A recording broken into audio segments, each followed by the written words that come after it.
संसद के अंदर चुनी हुई सरकार कोई भी विधेयक लाए या संवैधानिक संशोधन लाए, इसको सदन के सामने रखने में क्या विरोध हो सकता है?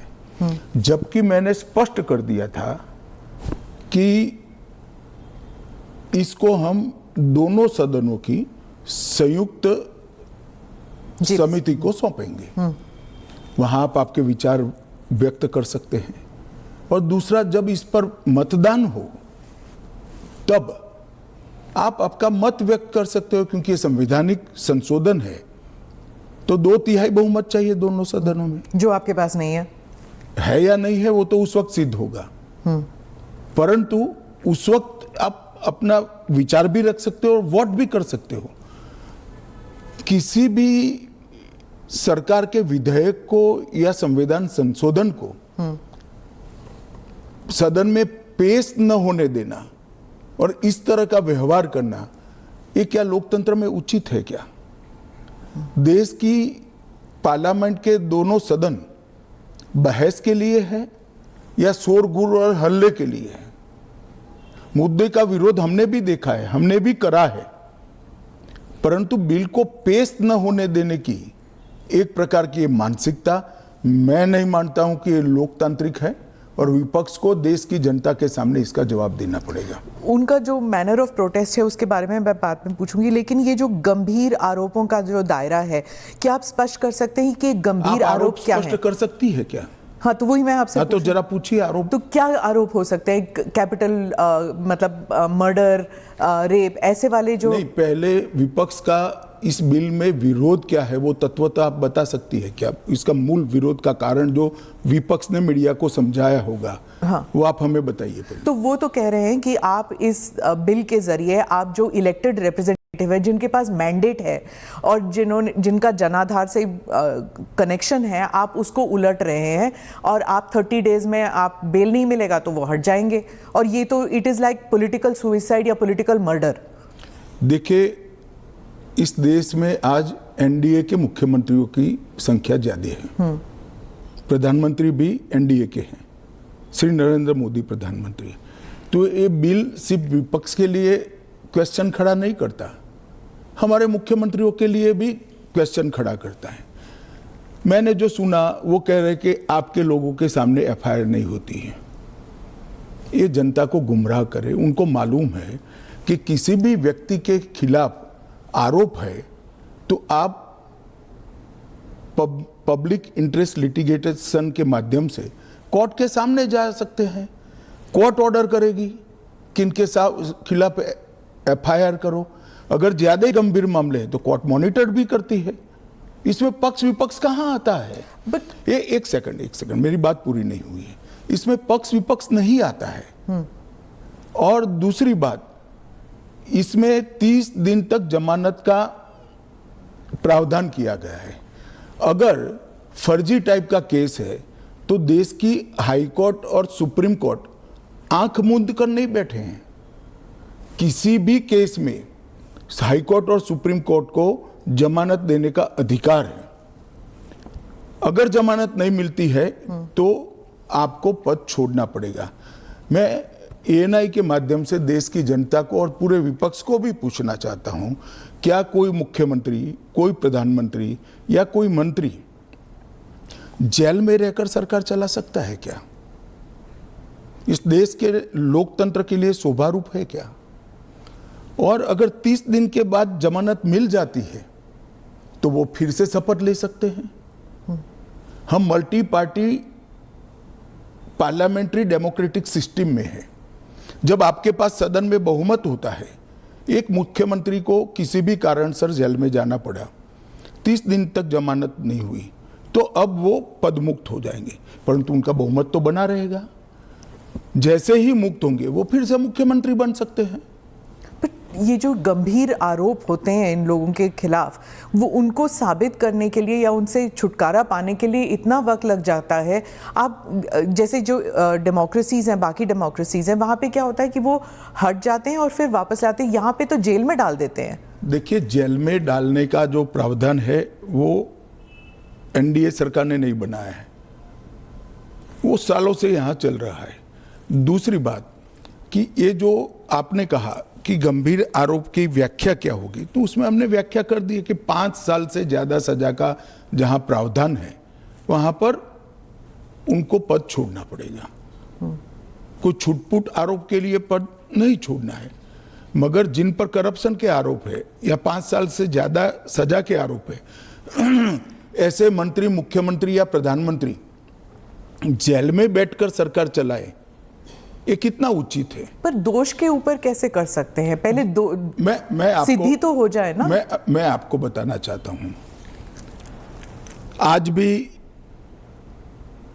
भारत के जन प्रतिनिधित्व कानून जो है उसके अंदर प्रावधान है कि किसी भी चुने हुए प्रतिनिधि को 2 साल या इससे अधिक समय के लिए सजा होता है तो वो अपने स्थान से मुक्त हो जाएंगे सांसद के रूप में।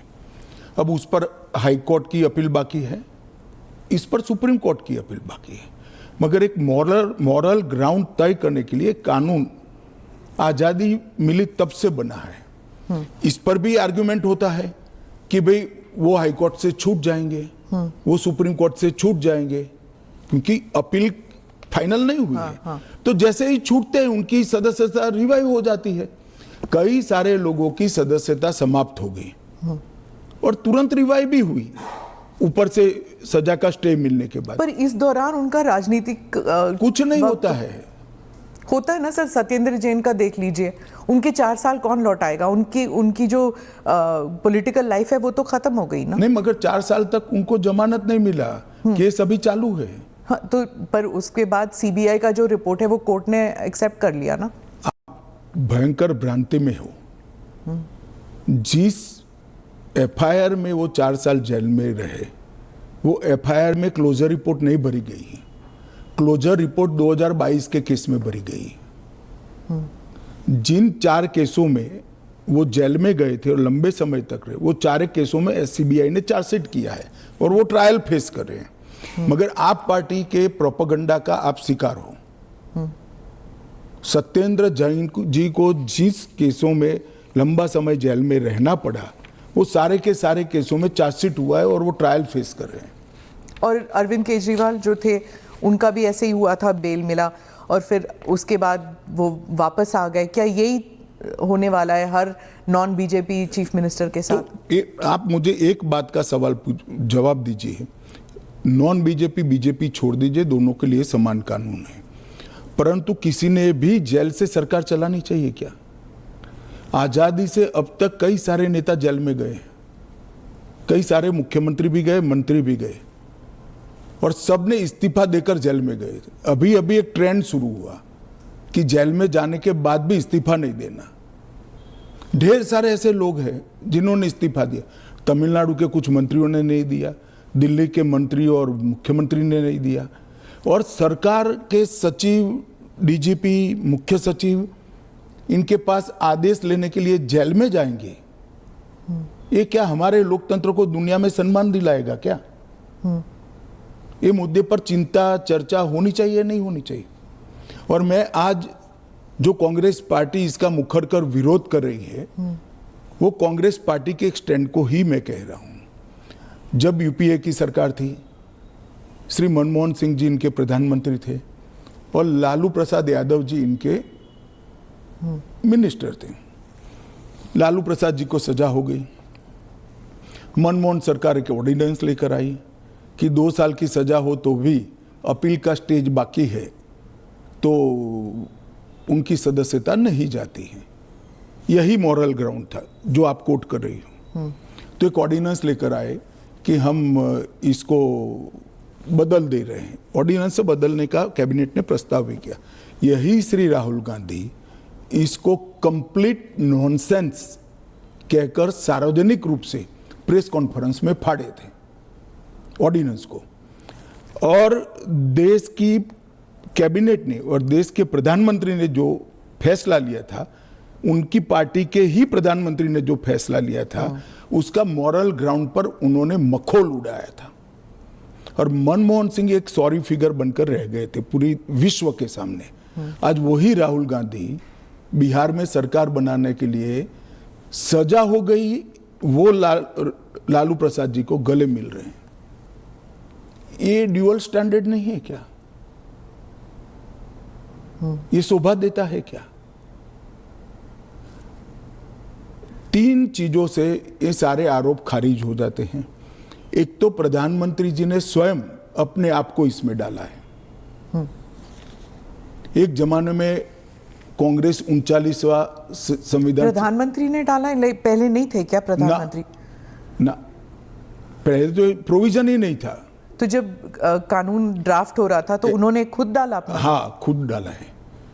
पहले 39वां जो संशोधन था, इसमें इंदिरा जी उपराष्ट्रपति राष्ट्रपति के साथ साथ खुद को भी इनके खिलाफ कोई वैधता नहीं रहती है चुनावी मुकदमों का एक संविधान संशोधन लेकर आई थी।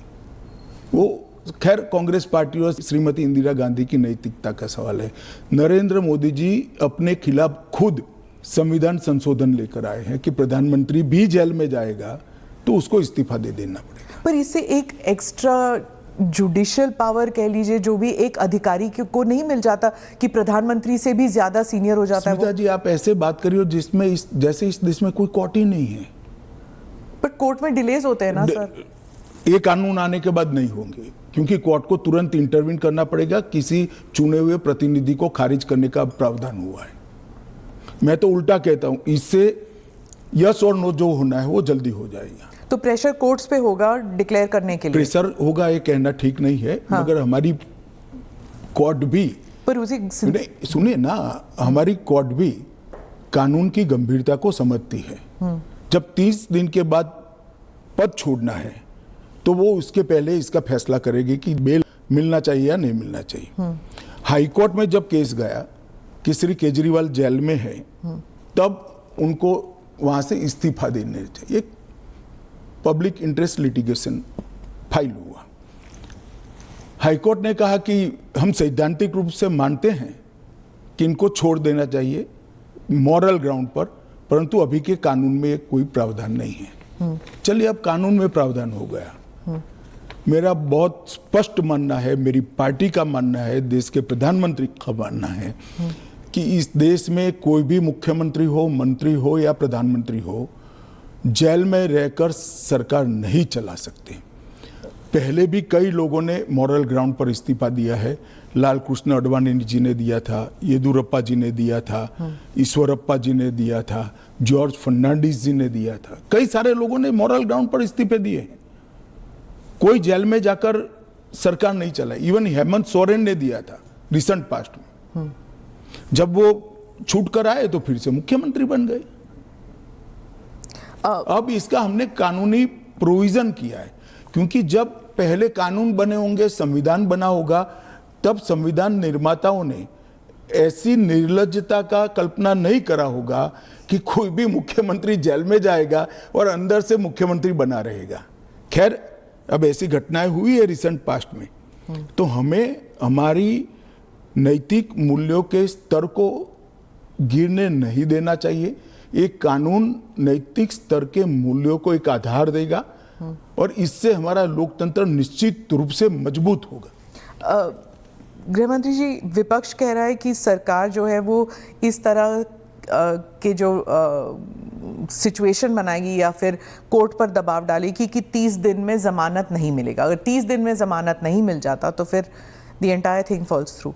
देखिए, ये उनका पद से चिपक रहने के लिए एक अलग प्रकार से बनाया हुआ खूबसूरत आर्ग्यूमेंट है।